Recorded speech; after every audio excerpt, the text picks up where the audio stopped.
Welcome to On the Point Podcast, a podcast for all things Overwatch with a heavy focus on League, discussing roster moves, weekly matchups, and the Summer Showdown. Bah, bah, bah, bah. It's so much fun. I am way too lazy to put that actual sound effect in here, so if we need an air horn, I will be providing it my damn self. But that's what you expect for the production values on this podcast. Pretty Hi, much. I'm Katie. I'm the support main. I'm CJ. I guess the coach now. Though I did actually play my placements on my main. I played some comp on my main for the first time in like a month and a half or so.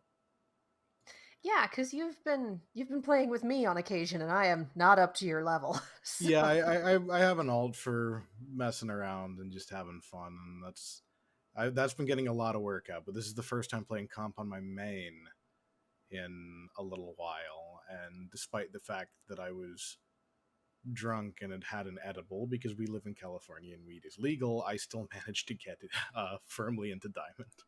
Well, there you go. Proving that you do not need to be sober to play Overwatch. And I say that as someone yeah. who generally sits down for Overwatch sessions. Like, if they're after like 5 p.m., I have a drink. Mm-hmm. Oh yeah. Just like sometimes that's what you need to deal with the people that you run into on mic in bronze. Ain't that the truth? Oh boy, oh boy, oh boy. But we're not talking about my trauma, we're talking about everyone else's bracket trauma. So let's talk about the Summer Showdown.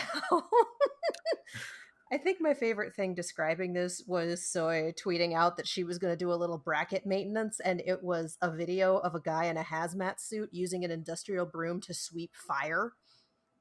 Like, I don't even know where she got that gif, but it was perfect. Yeah, I love it. I love that. So yeah, in the Aipac region, we have Guangzhou Charge taking out the Chengdu Hunters 3-0. Nobody was surprised. Nope. We have Seoul Dynasty winning over the London Spitfire 3-1, which, remind me, was that our coin flip?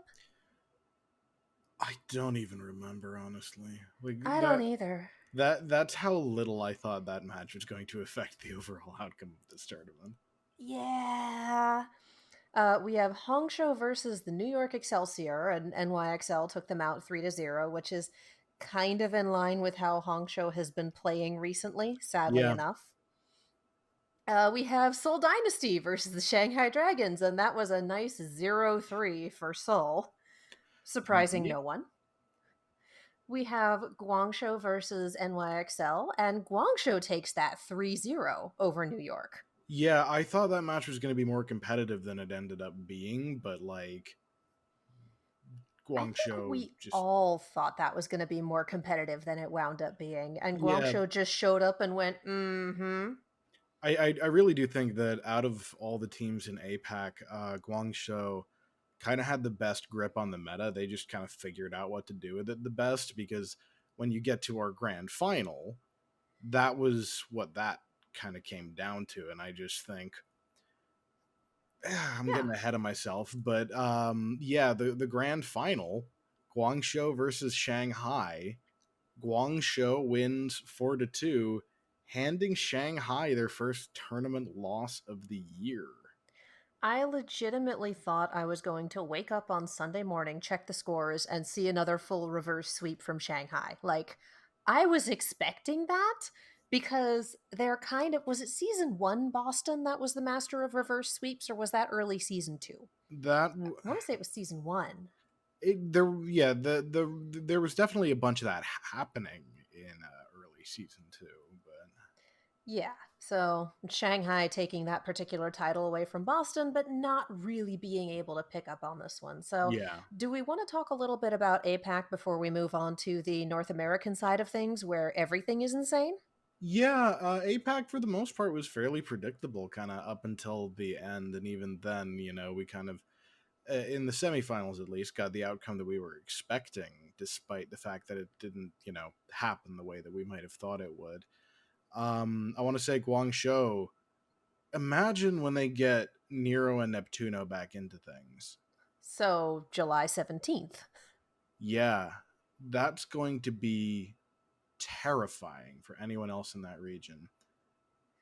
So we're looking at Guangzhou being poised to table flip the Shanghai Dragons, not just in this match, but in the rankings in general.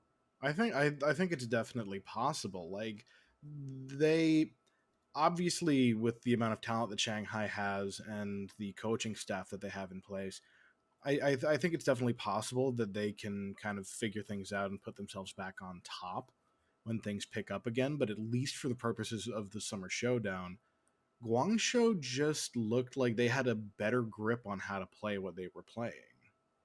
Yeah.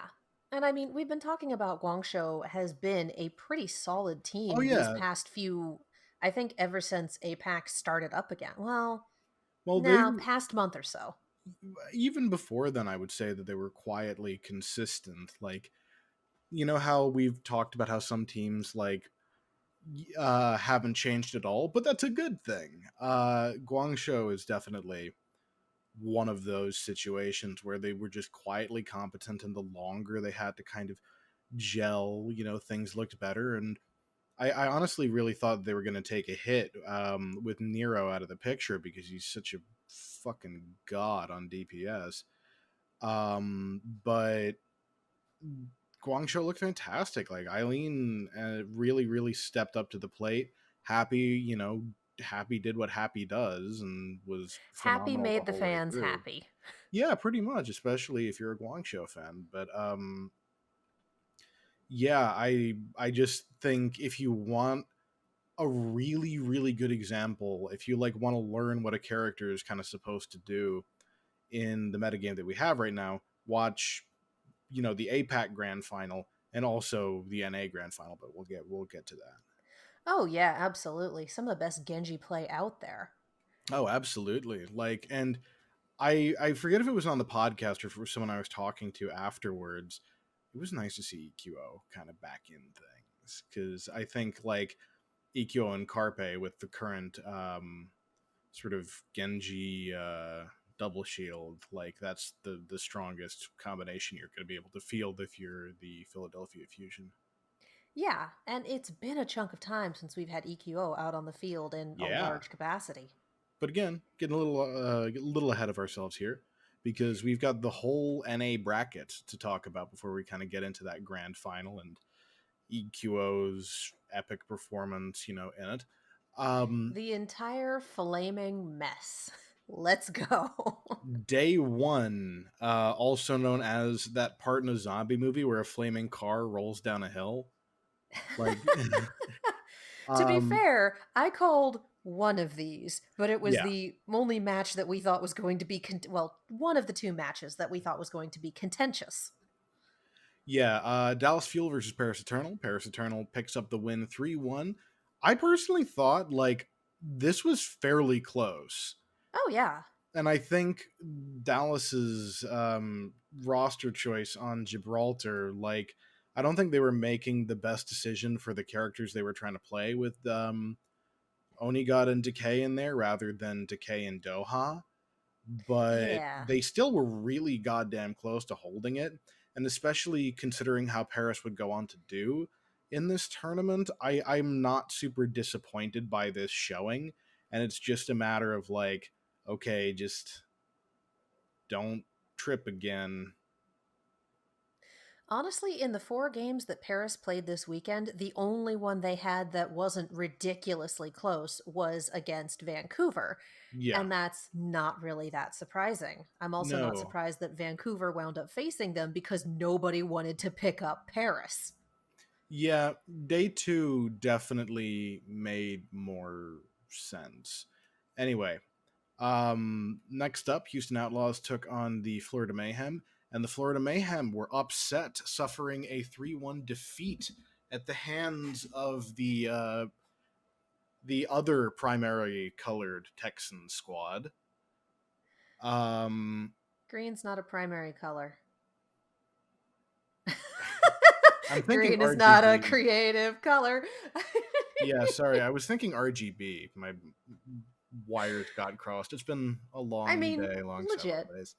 Legit. Um, Florida's got. Oh no, Florida's not yellow anymore. no, they're not. That's right. They They're went no with a good longer. color scheme. Yeah, they're no longer McDonald's, and now they're Miami Vice. They went with a good color Yeah. scheme. But yeah, Houston Hold it the fuck continues. together. Yeah, they continued to look really good with hydration on the main tank. Their DPS line really continued to pop off, and I think they had Florida's number. Florida didn't really do anything different to kind of surprise them, and I think, I forget who said it over the course of the weekend, but someone said, now that sort of Tracer Ash has kind of A, been figured out, and B, there's a stronger comp than it, like Florida kind of has some catching up to do now. Because now it's trash. I think it's still playable, Oh, but absolutely. I it was just shouldn't going be for the your pun. bread and butter.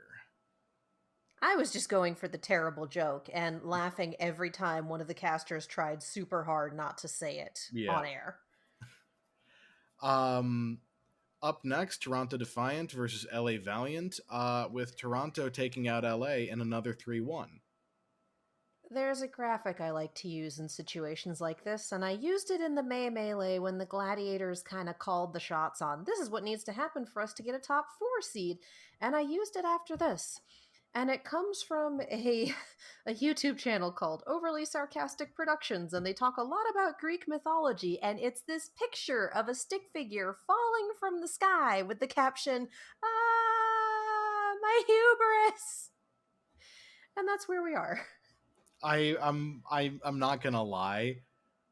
Having said this could be some cocky shit, I was very amused to see it happen. I mean, I was wearing my Valiant shirt and everything, so Oh, I I know. was pretty sad. Well, yeah, But you yeah, started messaging me at the same time that yeah. it started to swing that way.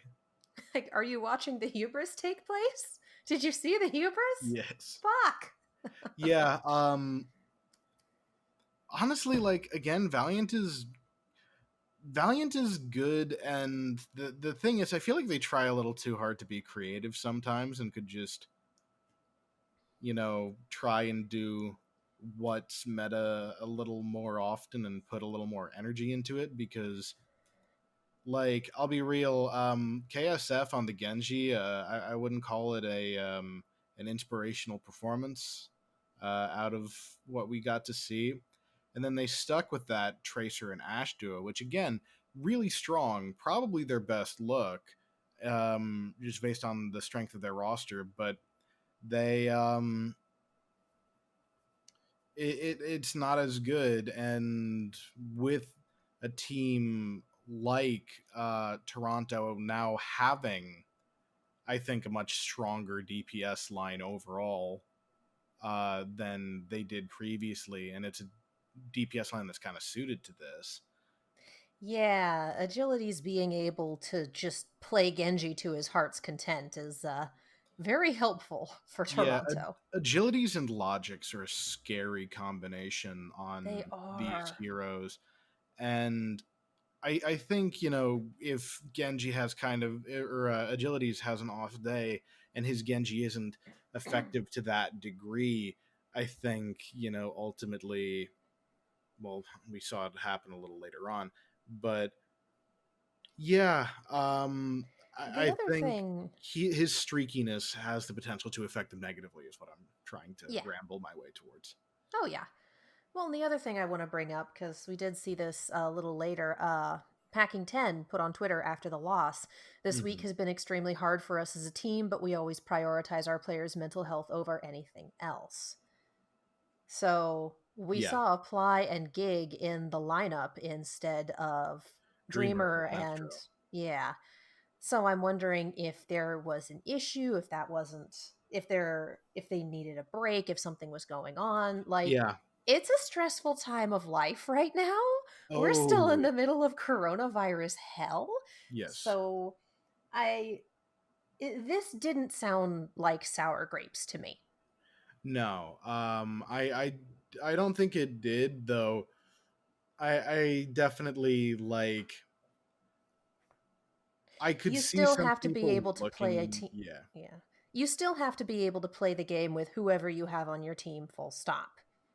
Yeah, and like I Like, don't think they looked bad, but you could tell that they weren't as practiced with this roster, and this lineup didn't necessarily suit what they needed them to do. Like the thing is, we know that Dreamer is really good on the Orisa, whereas Gig is pretty much a Reinhardt specialist, and yep. as a Reinhardt specialist myself, Orisa is not necessarily the easiest or most enjoyable thing in the world for you to play.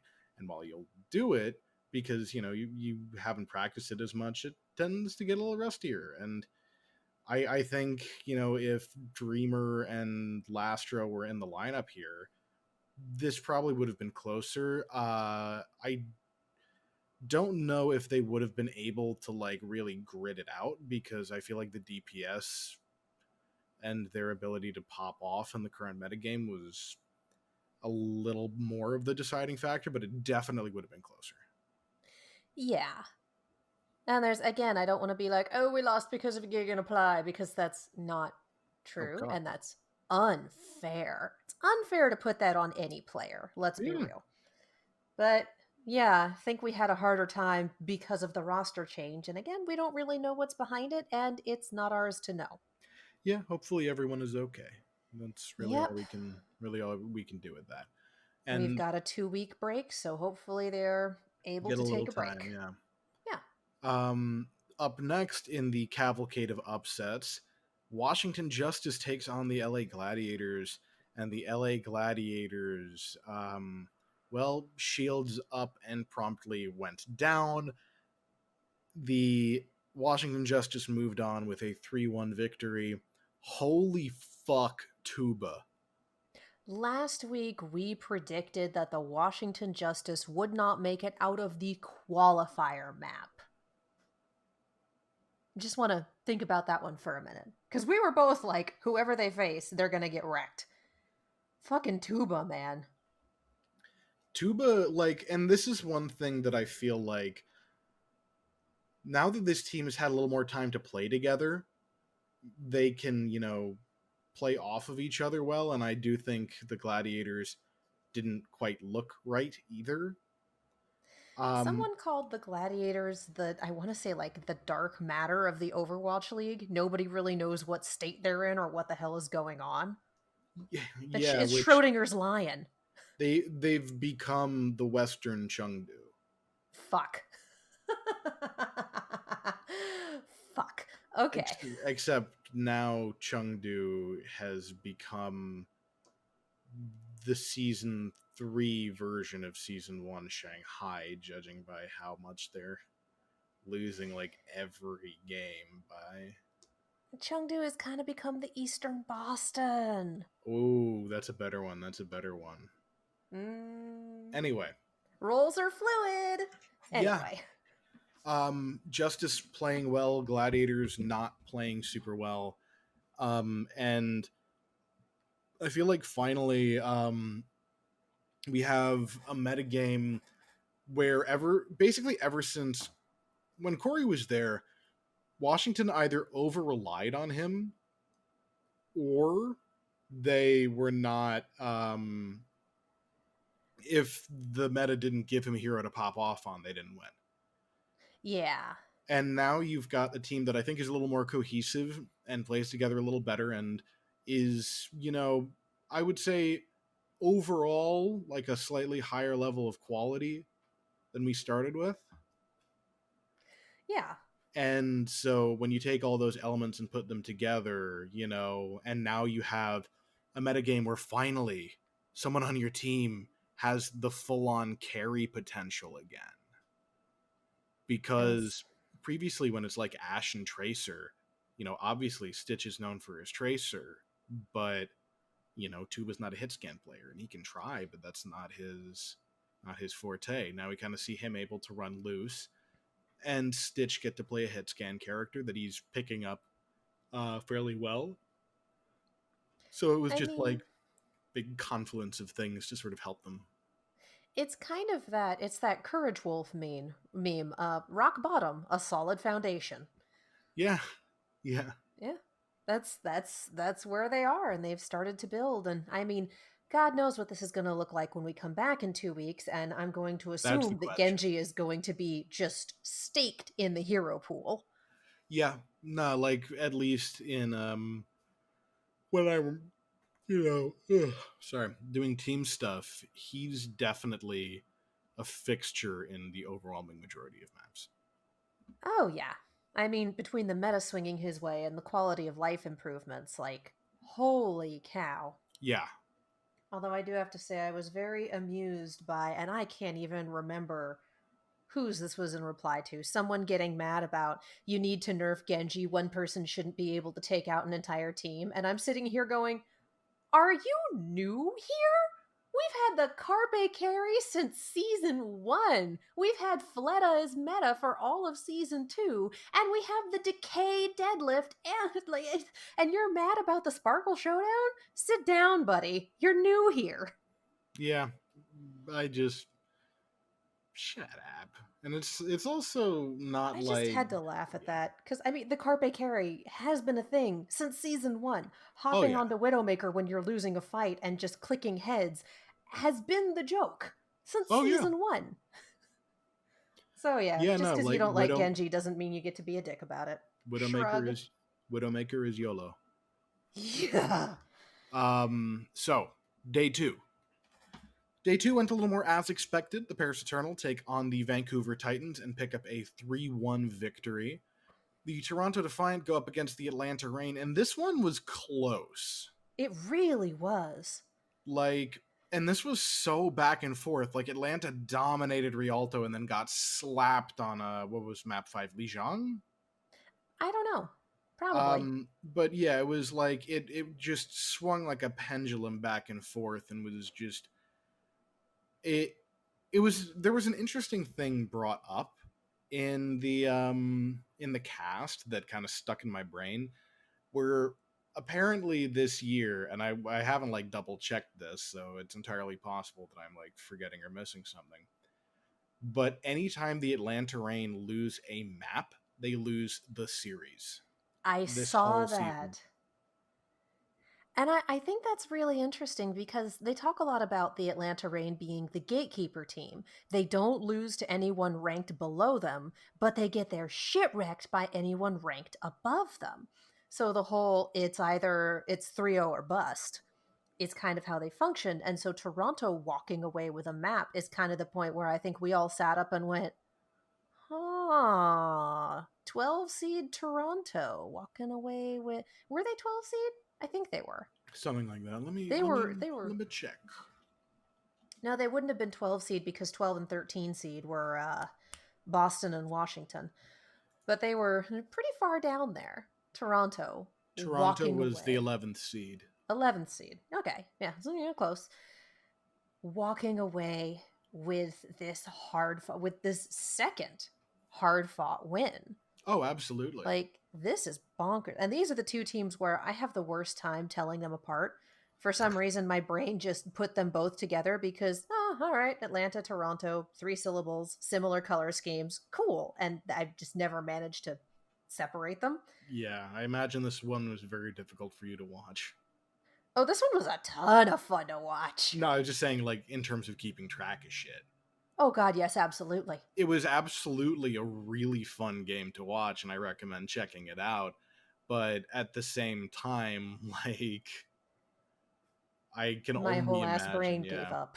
Yeah. My whole ass brain gave up, and I just kind of sat back and really enjoyed Toronto winning. How I learned to stop worrying and love the Canadians. I've already loved the Canadians. This just made me love them more. Yeah. Everyone should love the Canadians. Yeah. This is not a question. Both like, fuck the Vancouver Titans org, but the roster, you're right, mates. So The Vancouver Titans roster is sweet and I like them. Yeah, and no, fucking Shockwave. Yes, he's that terrifying.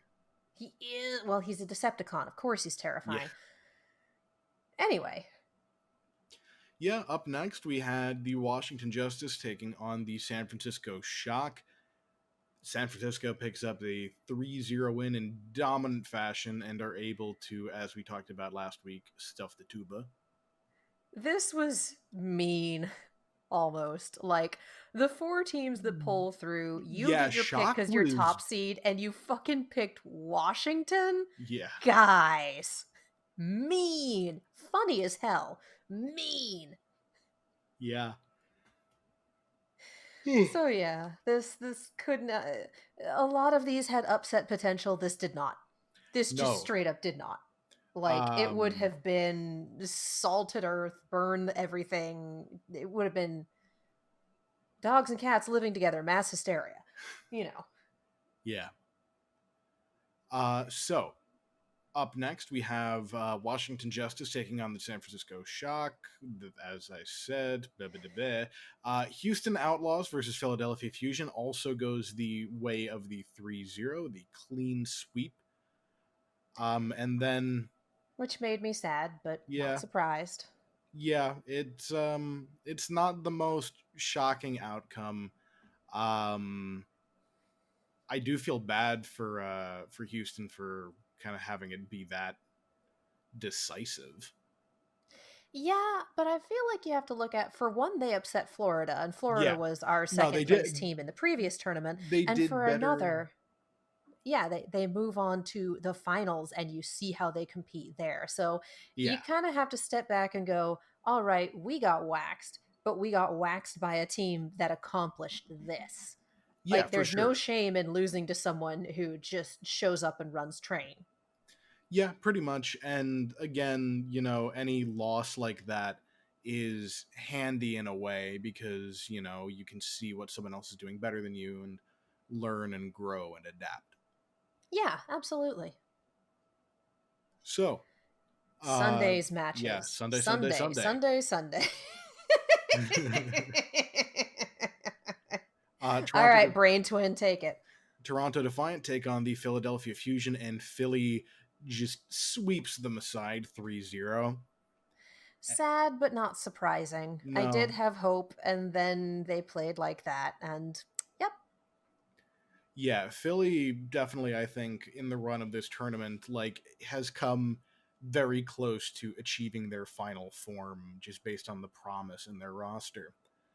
Up next, the Paris Eternal take on the San Francisco Shock in a match of the year contender. Oh, absolutely. Um, and Paris Eternal squeaks ahead with the 3-2 victory. San Francisco Shock, the reigning champions, the champions of the May Melee and stage 2 of last year, they have fallen. But here's the thing, they fell to the team that went on to win, for Yeah. one. And just it's just incredible. It was incredible watching this. This felt like the finals match. Like at the end of it, I was sitting there going, "We have another one? Oh my god! I need It more caffeine. you know, What it's is kind happening?" it's kind of like in the Overwatch World Cup, like the US South Korea playoff game was just the match you wanted to see happen because it's, the David and Goliath matchup to a certain extent. Like you've got the Juggernaut who is expected to win versus the, contender. And once that happens, like that's the emotional payoff. And then despite the fact that the championship match is still to come, it's like, oh wow, we had the upset here. Now it's, anyone's game. Well, and this is honestly, this is the match that we wanted last week with the Yeah. Shock and Fusion showdown. This is what we were expecting to see in that match, and we didn't get it because the Fusion rolled over and played dead for some unknown reason. Yeah. This match, on the other hand, was completely insane. Just the casters talking and saying, you think that you can call a fight. You think that you can tell when a fight is going to be over. And then one or the other of these teams will just keep going on and the whole thing will flip. I'm remembering the first round of the final map where one of the fights was going on and Shock had one person left. It looked terrible and they managed to hold and then flip the point. Like it was one of those things where the wrecking ball came in to try to touch to keep the overtime going. And then they were actually able to build off of that. Like, most teams can't do that. Yeah, no, this was the two of them playing to an incredibly high level. This was an absolute slugfest, and if you want to just see a game and a fucking half, go watch this. Oh yeah, no, this was completely and utterly bonkers and well worth a rewatch, and should probably be put in that list of games where you go back and watch when it's off season or when we're on a break. Like Yeah, this one. to help Put that tide on you your over. list. Yeah. So, next, we And have finally, the grand finals. Paris Eternal versus Philadelphia Fusion. A team that has both teams that had a tremendous amount of potential just waiting on their roster to be unlocked, and we finally get to see them in their full glory in an epic best of 7, which again, following up a match of the year contender with another match of the year contender. yeah, Paris Eternal pulls off the victory 4-3. Philadelphia is denied a title yet again, again. and Paris Eternal have fulfilled their rise to the top over the course of the past weeks to sort of, at least for now, position themselves as the heir apparent to that grand championship title. Well, and everyone pointing out, and this is true, 5 out of the 6 consistent players on that Paris Eternal lineup came from T2 directly Yeah. this year. Yeah, well the thing is, like, when you're playing in a tournament, team environment, it's a very different set of skills that you need to develop as opposed to when you're playing on ladder.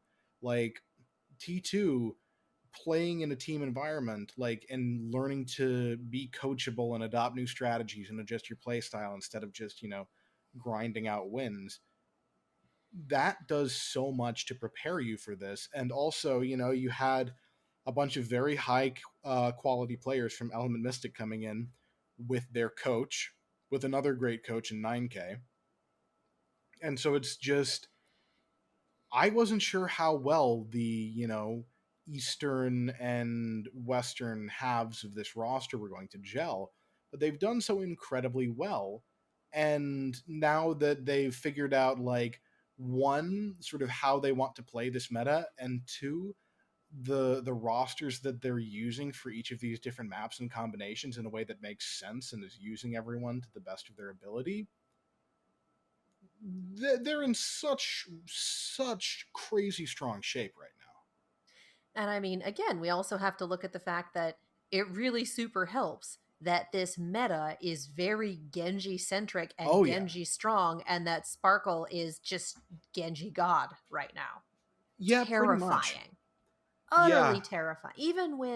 Even when Philly figured out pretty quickly how to shut him down, how to stymie him, he was still able to come out with huge plays. That him and EQO and the continued showdowns, them being at EQO's loggerheads for 7 maps, was hysterical. EQO's clutch blade at point A of Rialto is maybe the sickest individual play we've seen in a long time. That Is was that the one where he took out everyone and then finished off Sparkle with the shuriken? uh Was that one? Because that while was in wonderful. overtime. While in OT, yes. Yeah. And yes, that's what I'm talking about. It's a hell of a play. And the other thing is, one of the reasons that, like, shutting down Sparkle, even though they played well with it, and Paris, and Philly was able to sort of kite around Paris's aggression to use kind of the push and pull motion you can kind of do with this, brawly comp until they were able to get the fights they wanted. I think you've got to look at Xe really stepping up as well, because people consistently talked about Sparkle, and, like, early in the year Xe was definitely the carry for Oh, this yeah. Paris Eternal team, and I think he almost kind of got overlooked coming into it, despite people talking like, oh, Xe's back, shit's about to pop off. The attention was still pretty firmly focused on Sparkle going into this. Yeah, Um, I mean, Genji meta, Genji main. yeah, and Xe, like, anytime they needed him to step up, he did it. Like, he showed up. He played the goddamn game. He is, I know we talk about the Carpe carry, just get on Widow and click heads, but Eggsy being able to do that and also being able to just pull whenever the team needs it, like having that ridiculous carry potential and also having the ability to work really well within the framework of his team. Like, Yeah, well done, my and dude. absolutely. And he'd been really solid for this team from the start. And I think now that you have these two utterly terrifying DPS threats just ready to go at all times, especially in this metagame, which plays to their strengths so ridiculously well, I think that, basically, if you're playing against them, Good if luck. yeah, if you're playing against them, good luck, because in a lot of teams, especially like early on in the Overwatch League, and to a certain extent, early stages of this season, Corey on Justice, where you have one player who's your team's like definitive hard carry, and if they get taken out of the equation, your team is just is screwed. But the thing is, if taking your eye off of one threat enables another that is just as capable of wiping you off the field, that is exponentially harder to deal with. Yeah, and I mean that's not surprising. We talked about Stuff Tuba being the strategy for the Washington Justice, and Yeah. you find a team that can do that, and they went down easy. Admittedly, again, that team that figured out how to do that was the San Francisco Shock. So, Yeah. uh, It's but a, I it's a hell of think, a benchmark, but yeah, but I think at this point we went from it is known Shanghai Dragons is the best team in APAC. It is known San Francisco Shock is the best team in NA. I was talking with my mom during one of the half times for the tournament because I call my mom every Sunday because that's how we do. And I brought up Overwatch League and she actually asked me like, is there a gambling scene? Like, do people use bookies? Do people whatever? And I'm like, I would imagine Blizzard would have something to say about that, but yeah, probably. And I told her that it was just a fool's errand to bet against the San Francisco Shock, that the odds were way too long and that they were way too good. And then 3 hours later, like, oh, you would have made a hell of a lot of money on that sucker bet. Huh. So we've gone from each region having a definitive champion to multiple teams that could take it in every region. We have the Guangzhou Charge stepping up against the Shanghai Dragons, and we have Paris and I would argue Philly with how they got their shit together stepping up against the Shock as well. yeah, I completely agree. Like I think interesting, and I think we'll have a lot more sort of. I wonder how that will sort of continue to shift as this metagame develops and more people are kind of figuring out how to implement it and are able to do so in their games. Oh, yeah. And like I said, once hero pools start up again in 2 weeks, I firmly expect to see Genji in that fridge where he belongs for the first 2 weeks of hero pool, because there's no way that he's not going to wind up there. Not unless something shifts massively, and I don't think it will.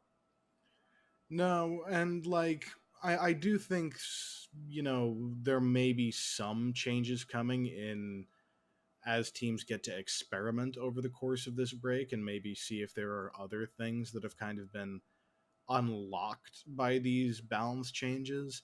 And like I've been doing a little bit with team stuff. I'm not going to go into detail on it, but I feel like there's definitely room for experimentation that, teams figuring out synergies or figuring out what plays to their strengths. It has the potential to shake things up because ultimately we're still kind of young in the development of this. Oh, absolutely. So Oh yeah, wait, are they gonna have hero pools next? Yeah, yeah, yeah. Yeah, 2 weeks on, 2 weeks off. So we start again on the 17th. And we have Friday matches for the first time in for non-tournament Friday matches for the yeah. first time in 1,000 years. And yeah, we're gonna have a 2 week hero pool there, and then 2 weeks off, and it'll be whatever the hell the next tournament is called, which I completely forgot already. The Well, it's countdown, the something countdown. oh god, I don't know. They announced it. I don't remember. I didn't write it down. I'm a good host.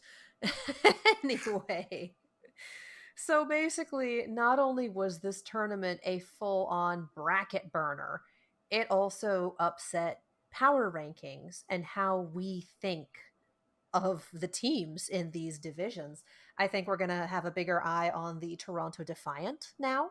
I think Yeah, we're going to be watching Houston a little closer. And again, we're seeing Washington Justice building up from rock bottom. We have a lot of different teams to keep our eye on now and try to figure out what the hell is going on. for sure. And I So, do want to point out one other thing, though, which is we will get to see which of these teams were just basically lucky to get the metagame that they did, and which ones have actually made the improvements to continue posting good results. oh, absolutely. Like, Genji is suddenly great and central in the meta is not something you really expect to see on the regular. Genji Well, tends to yeah, be a very situation specific or map specific hero, and so to have him so widely played, I think is kind of a lightning in the bottle situation. You've got a great Genji on your team, you know how to play around him? Fan fucking tastic. This was the Genji tournament. I don't absolutely. think our August tournament is going to be the Genji tournament redux. I don't think that's going to happen. Depends. Like, the thing is, he's still really, really strong and one of the best DPS. I think if, barring, a big balance change sort of coming through, it will, I think he's going to be a very important piece all the same. I mean, important, yes, but I don't think it's going to be Genji Tournament 2 Nanoblade Boogaloo. Well, So, well, here's you the know, thing. Here's the thing. Um, Basically, let's look at the other heroes that up until now we were sort of playing. Because right now we're seeing the Ash Genji, yeah, Ash Tracer. The reason you would want to play a Genji over Tracer is, one, the Dragon Blade is such a devastating ultimate. Two, Genji benefits a lot from that armor pack and can have more sustain than Tracer, just because he has the vertical mobility to get away as well as the deflect. Um, and when you're playing into a brig, he's a little harder to delete just because he has more health than a Tracer is when they get stunned.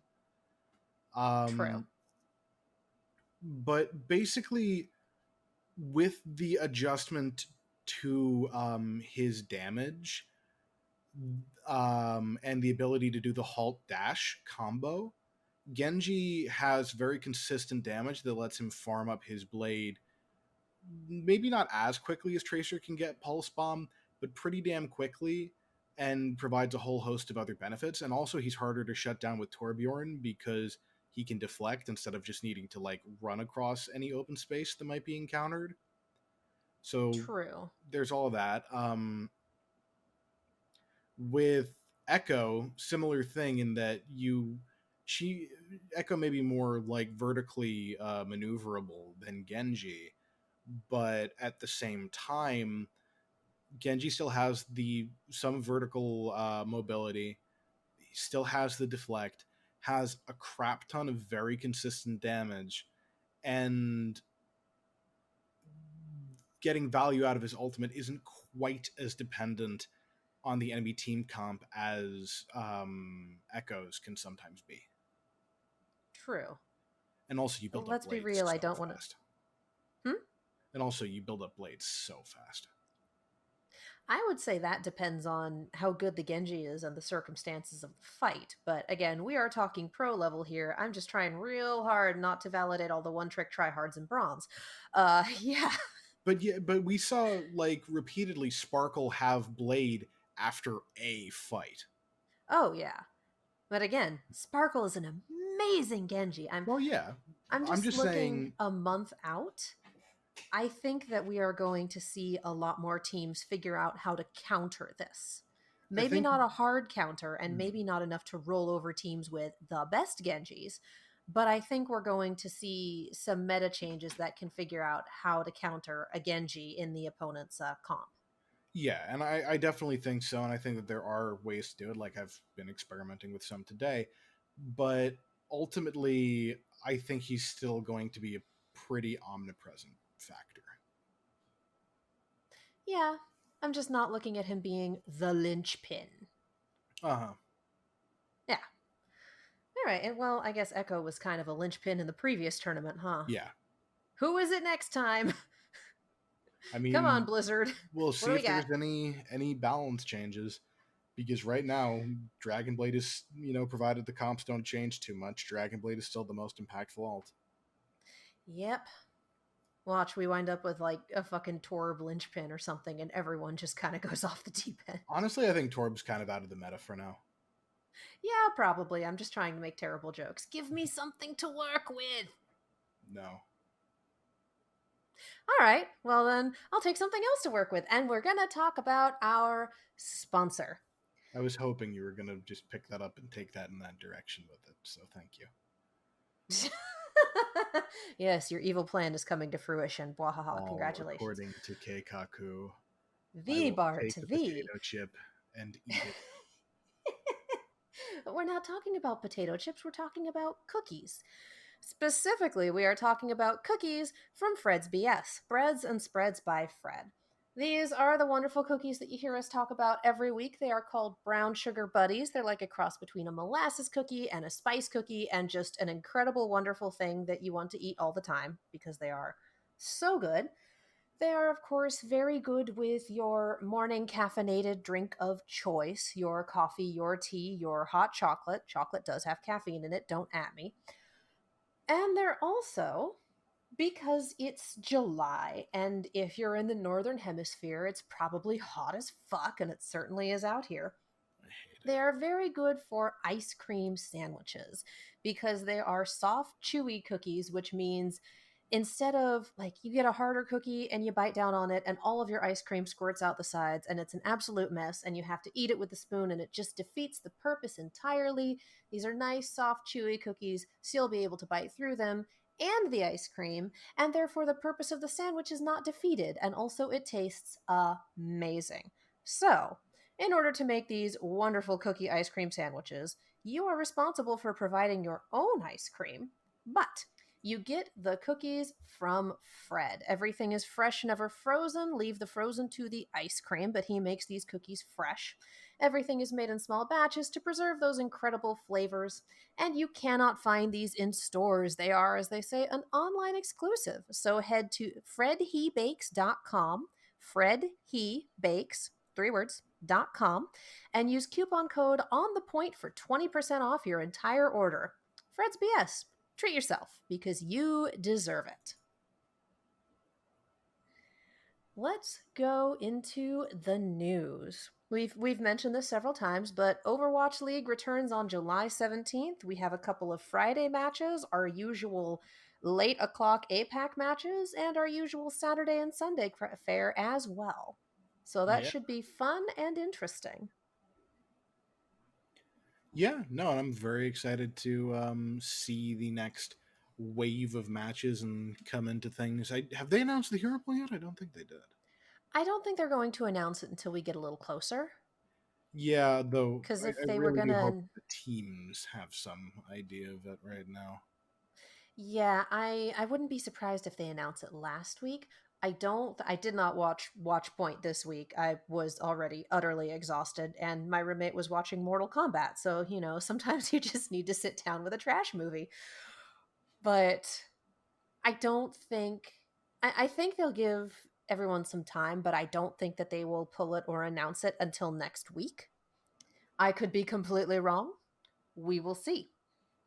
But it looks like we're keeping the same format, and that we're going to have 2 weeks on for the hero pool, 2 weeks with no hero pool, and one of those weeks is our upcoming tournament. So yeah, this should be a good time. We just ended, and I'm already going, when's it coming back? Yeah, Because and I this mean, is how I live my life. Friday match, man. We're gonna have Houston Outlaws versus Dallas Fuel, another Texas showdown. Because things are completely insane and this is how we live our lives. Yup. Yep, this is. Yeah, they've already got the schedule pulled up. We have that, and we also have Paris versus Vancouver, which, oh boy. Sorry, Vancouver. Yeah. You okay there, buddy? We're Lag. gonna have some crazy shit. It's Yeah. it's gonna be wild, but it's gonna be fun. And I'm kind of scrolling through the schedule and hoping that they will name the tournament. I'm not seeing it as of yet, so we'll hopefully get some news on that front. Yeah, I know they named it. I just cannot for the life of me remember what it's called. Yeah. I can't. And I that's on me. So yeah, on to our pickups and drops section, and it's pretty quiet for now because you tend not to pick up or drop people in the middle of a tournament. Correct. However, Florida Mayhem have signed J3, the streamer, to a contract as a content creator for them. Did you know that J3 actually used to be a professional player? I know literally nothing about J3, so no. No, I didn't. Tell me more. So, J3 used to be a hit scan pro player named Jesus, except with J3 SUS. So that's where we get J3. Is that like FRD, where it's like if you're going to be in the league, you got to change your name? No, well, he was never in Overwatch League. This was in the pre-Overwatch League days. Oh no, but he's signed with an Overwatch League team Oh, he's now, been even as a J3 for a content while. creator. He's been Oh, J3 okay. for a while. Like I Okay, said, when okay, he because I was know playing, FRD. Yeah. yeah, when he was playing as when he was playing professionally as opposed to streaming professionally, he was known as Jesus. But other than that, he's been J3 for a while. Okay. All I can think of is I don't know how many of you out there have seen Sword Art Online Abridged, but just the isn't that right, Jesus? It's pronounced Jesus, and I don't know you. Watch that series, it's amazing. Um, Uh Continue. Sword Art Online Abridged is fantastic. It But really is. yeah, so people who he has been on teams with that you may have some familiarity with, apply. Yeah. Harblue, Okay. he's another streamer. He's good people. I'm sure he Um, is. I feel like I've heard the name, but hmm He's been on a bunch of teams that also had Karkar from Vancouver, though not at the same time. Like they kept showing up in the same orgs, but the stars just never aligned. And he was also previously on a team with Mangachu and Zachary. oh, Yeah, back in the old Renegades days. one of whom is a coach and the other of whom is now in Valorant, I believe. Yes, that is correct. Yeah. Look at me remembering things. Good job, self. So yeah, he's hyperbolic, a little shouty, a little like toxic flaily, but not necessarily like to the same extent as like a Chipsa or anything like that. I enjoy him. He seems like just a loud, affable idiot. So he's an Overwatch streamer. Yes. Yeah. I mean, you could just say he's a streamer. It might just be the circles I run in, but I know enough streamers who aren't the loud, affable idiot type. So, but Oh, no, Overwatch streamers, we that's are. fair. I'm just saying that that is a type that transcends game. It is a very This is common true. streamer archetype, and I feel like it's what people think of when they think of just generic streamer aggregate. This is true. Florida picks him up, but they're not the only people looking to make some moves. Both Shock and Chengdu have posted searching for some new pieces. Shock is trialing new players, and Chengdu is seeking a new coach. Okay, Chengdu looking for a new coach does not surprise me because, again, they are the Boston of the East. There is a problem here. Yes. Shock looking for new players is pretty fucking crazy to me Yeah. because they're the Shock. Their talent stable is insane. Yeah, I don't know like what they would be looking to pick up. Like I think that their roster kind of covers everything. Though I mean maybe they would want to pick up another projectile player because Rascal's ridiculously flexible, but that also means like you have him as kind of like utility to just put it wherever, but considering how many other guys you have to do like the hit scan or flanker thing, I don't fucking know why he's not like I can't imagine what they would be getting that isn't already provided by one of their players unless they were like trying to pick up a new off tank or something to like help supplement Choi and give them options to rotate Choi in and out as well, though considering how damn good Choi is, like that doesn't seem Yeah. necessary. I mean, but you always kind of want to have one in the back pocket just in case. Yeah. And If Choi gets injured, if Choi needs a break, yeah. Choi is human. Choi requires things such as sleep. So, Yeah. So I don't know what they're hoping to find out they of might this. be trying to fill the architect hole. Yeah, no, and I think that's part of it because he was an incredible Genji that I think having him to just grind that hero specifically the way that I kind of think Rascal should have. But Rascal does enough. Rascal does so much. oh, I know. I'm just saying I'm not necessarily saying that's on him. I'm saying that's on the coaching staff. Like I feel like you have the resource that you can use there. Speaking of the coaching staff, did you Yeah. see Krusty's interview? Oh, it's fucking hilarious. Oh my god. Continue on with this, and I think we'll talk about that a little next because Although that was one amazing. one thing, yeah, like one thing, like if you guys track that down and read the transcript, he just know that he's got a bit of a weird sense of humor that doesn't always come across in text super great, but it's great. What this reminded me of a little, and I mean, the Shock took bits of the transcript and put them on pictures of Krusty on their Instagram. So obviously they are 110% leaning into this curve. For one, the translation is provided by, I'm going to mispronounce this, Gatamchun, Gatamchun on Twitter, who has done amazing translating work for Korean Overwatch for essentially free. So please give them all of your support because they are a lovely human being. Um, but it's been stuff like the question is, when do you love your players the most? And the answer is, honestly, it's when they're sleeping. I want them to sleep forever. Or, if you could pick a future son from your current players, who would you pick? And the reply is, I just won't get married.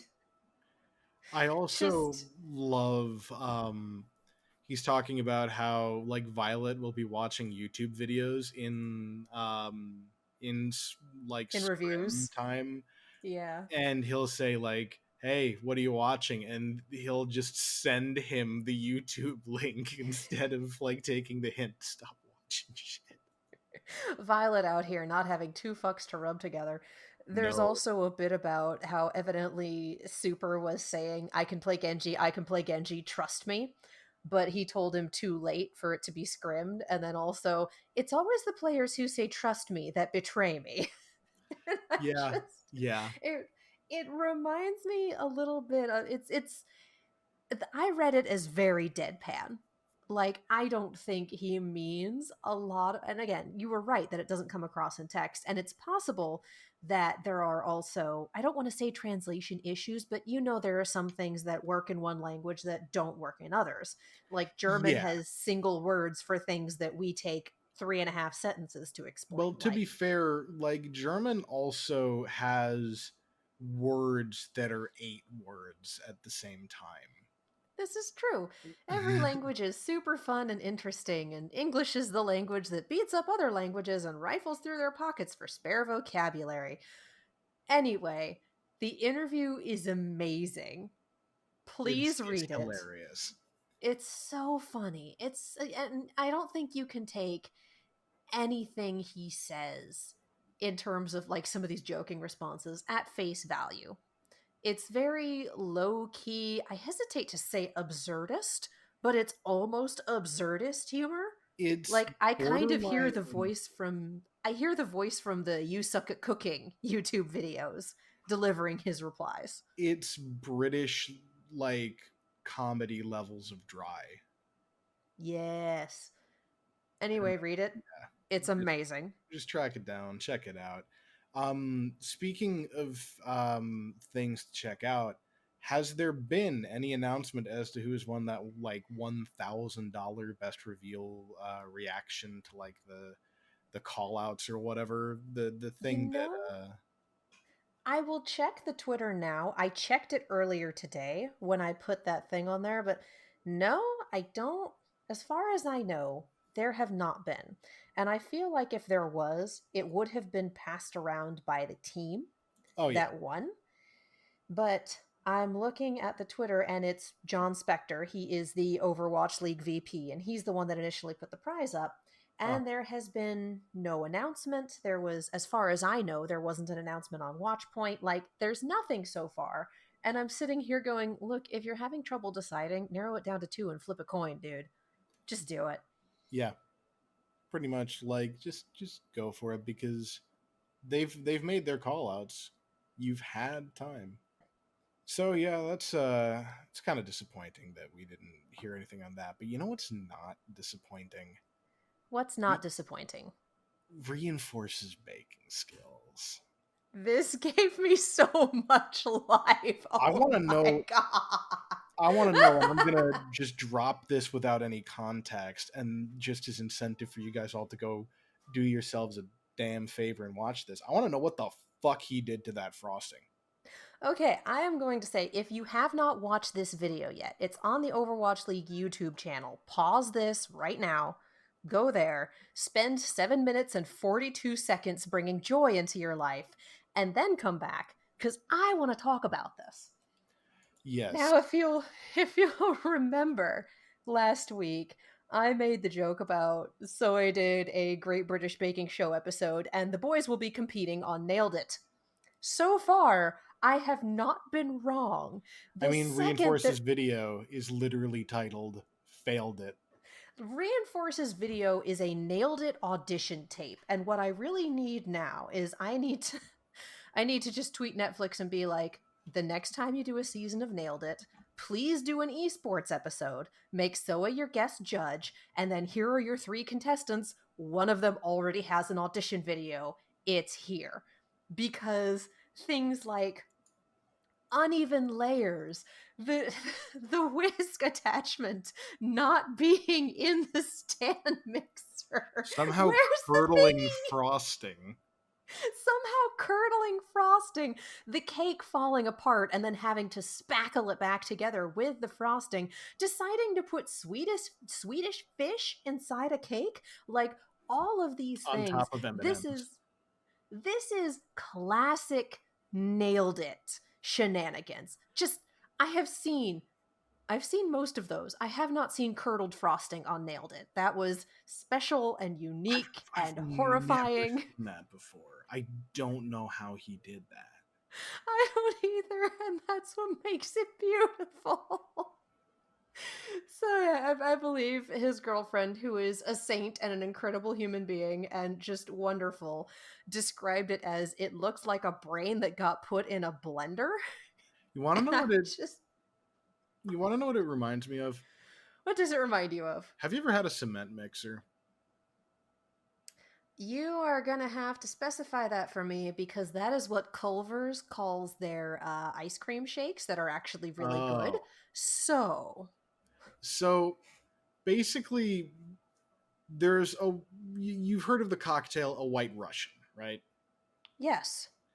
So there, if you do it in the wrong order, it'll curdle the cream and just become this lumpy, chunky mess, and you can, and that's what a cement mixer is. Oh, Lord Almighty.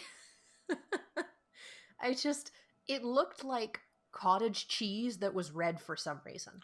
That was just like pissing fucking Kool-Aid. Yeah, I don't know It how looked he like did cottage that. cheese that was pissing Kool-Aid. I basically, I've I have admittedly been having a very rough week. And when that dropped, for us, it was yesterday. We are recording this on Wednesday. I almost said January. Holy shit. July 8th. No, January was the before times. We are Before recording this we on. descended into the year that never was. So we are recording this on July 8th. This video dropped yesterday on July 7th, and I just kind of transcended reality watching it. I was laughing my ass off.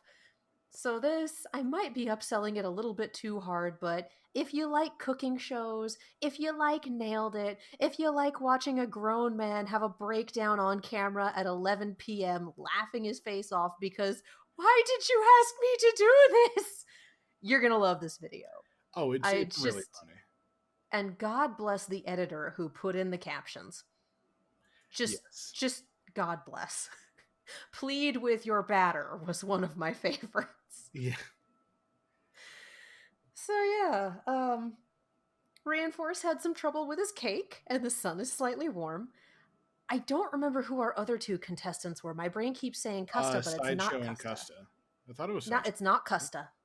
I think it's Mr. X. Oh God. Okay. Yeah. That's. I want it to be Custa because I feel like he'll be more hilariously inept.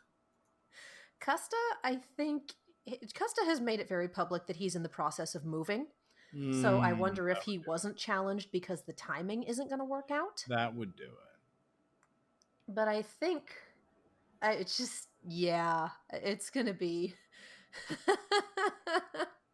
I don't know if Sideshows will be a gallivanting mess. It will depend on whether or not he is allowed help, because I'm pretty sure there is at least one other extremely competent human in the house that he's in. I don't know about Mr. X one way or the other. I'm not sure what his cooking skills are. Not sure what Sideshows are either, but obviously Reinforces are non-existent. Yeah, pretty much. He put all of his character creation points into height and none of it into cooking. I mean, would you say that he put any of his character creation points into being a tank? I mean, I would say so. The pro community seems to have decided otherwise. Oh, jeez. Cruel, but funny. I mean, if you've had a pro career, you are already a step above a good number of people who will simply never have one. The overwhelming majority of people in the world, yes. Yeah. So here, I have found the video in which Soe dishes the challenge. And let's see. Oh. Yeah, Reinforce, Sideshow, and Mr. X. Okay, interesting. An interesting combination of people, to be sure, but I am legitimately excited to see Sideshows and Mr. X's play out. And I feel like Mr. X might be the one sane man in this 3-person competition, because if it's a 4-person competition, Soe has already won. She is a Renaissance woman. Yeah. She is an artist. She is a culinary whiz. She is a host. Like, she is a Renaissance woman. I firmly believe that she can do anything. Reinforce is not. So we'll see how Sideshow and Mr. X handle it. But I'm very excited for this. I love Nailed It so much. Yeah. And so this just brought me joy. And I can't wait for the other 2 installments. And also to see which teams they chose to win. Because odds are none of the cakes are going to match the teams that actually won. Yeah. And maybe there'll be a Guangzhou one. And that's what I'm very excited to see. Just to see how much crow they're going to be eating. Oh my god, yes. I mean, the bar is low. It's not on the floor. It's not subterranean. He did successfully manage to bake a cake all the way through. And Stephanie approved, which is good. I feel like Stephanie is a woman of class and taste. Hey, if it tasted good, as she said it did, then that's the most important thing. Like, obviously, if you can make it pretty, make it pretty. But ultimately, it's a fucking cake. It's going to go into your food hole.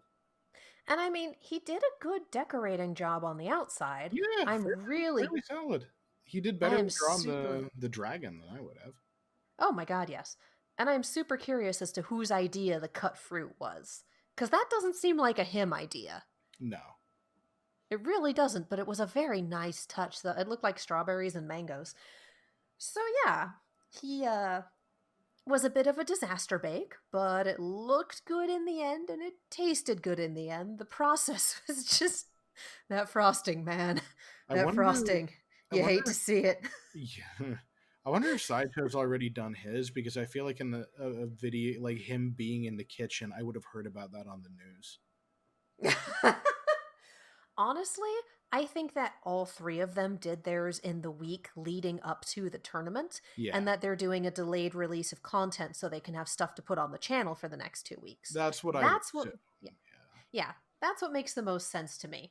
I would also love to see a short video of Zoe reacting to and or judging the other videos and then giving us the victor. Yeah. So yeah, that was my spot of joy, and I have actually been sending it to people who know nothing about Overwatch League, and the general consensus seems to be, what did I just watch? And oh god, the frosting. So Yeah. success. That just about covers it. All right, success. We have reached the end of this podcast, and everyone's looking at the timestamp going, what? Yeah. Yes, we It have. happens sometimes. It does. It's rare, but it does. All right. So, I am Katie. You can follow me all over the social medias, as well as on YouTube and Twitch at Kiaxet. That is Kiaxet. Follow for more fun, ridiculous times where I live tweet dumb things like the anime I'm watching and my roommate playing through Sonic Heroes for the first time in a decade. Good shit. I'm CJ. I am the tagman. You can find me on Twitter at _rage_nerd. And also go look up Decima Overwatch on Twitter. Follow us there. That's the team that I'm coaching for. And we're currently getting ready for Open Division, which, we're hoping to place well enough in that to get a run at Contenders Trials, and then just kind of, see what goes from there. I super believe in you, Tad Cooper. Hey, I'm trying. I'm trying really hard to make sure my team's ready for this. Oh, that wasn't sarcasm. I legitimately believe you guys can do it. Yeah, do you want to do the traditional Reddit check while I remind these lovely people about our sponsor, Fred's BS, Breads and Spreads by Fred? Go to fredhebakes.com and use coupon code on the point for 20% off your entire order of those incredible cookies that are good for breakfast, lunch, dinner. I think Taco Bell called it fourth meal. Whatever other meals you like, whatever other desserts you need, and just to make yourself feel better. Cookies, guys. Good for you. Okay, so couple things. On Reddit. Yeah, like nothing huge. First off, Fisher getting interviewed about the Titans. Nice. I want to watch this video, but the thing it's posted with, when the Titans were persuading me into signing with them, they said they had top class accommodation. Turns out they didn't even have accommodation. And Violet, former streamer from the Outlaws, has found a new home, signed with Elo Hell, which is Jane's content creation label. Oh, good. I hear Elo Hell is a good place to be. Yeah, in my experience with them, yeah. All right. Those are our two things, a little bit of scandal and some good news. Yeah. It's a good way to end a podcast. I think so. I think that's, you can't ask for much more than that, really. Except for a killer joke that I don't have. No, instead of a killer joke, we are going to end our podcast with all of the very important things that you all need to know. So, Black Lives Matter. Black trans lives matter. Black LGBTQIA lives matter. Black lives matter. Protest if you can. Support the protests if you're not able to go out. Defund the police. Arrest the cops who murdered Breonna Taylor. And for good measure, Black Lives Matter. The pandemic is still happening. It is still dangerous, so wear a mask. If you walk out your front door, you should be wearing a mask. Support your essential workers. Stay home if you are able. I realize that contradicts a little bit with protesting, but protesting is also very important, so make the best decisions you can. Take care of each other, you guys. It's wild out there right now, and taking care of each other is the best thing we can do. Life is a team sport. Anything else? Not really. All right. Let's see 9.